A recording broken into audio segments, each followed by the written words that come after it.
Umakot ng karangalan ng Philippine team sa Next Gen Olympiad na ginanap sa Sydney, Australia ngayong araw. Ang detalye sa agenda report ni Francis Folve. Angat ang talinong Pinoy sa Next Gen Olympiad ng Galaxy Foundation.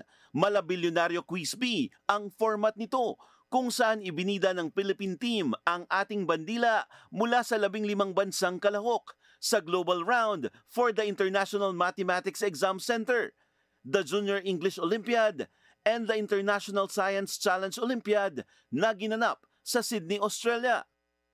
Nakasungkit ng 3 gold, 2 silver at 2 bronze medal ang Team Pinas at overall Olympiad top placer din.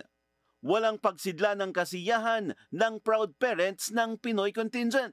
Suportado rin sila ng Konsulado ng Pilipinas sa Sydney. We're very proud of all of our students here participated and also won awards and medals.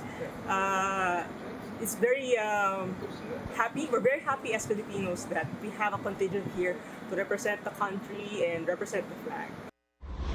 Layon ng kompetisyon ng isang magandang environment at magsulong ng pagkakaibigan sa participants para sabay silang mag-excel sa academics at lumawak ang kanilang cultural horizons.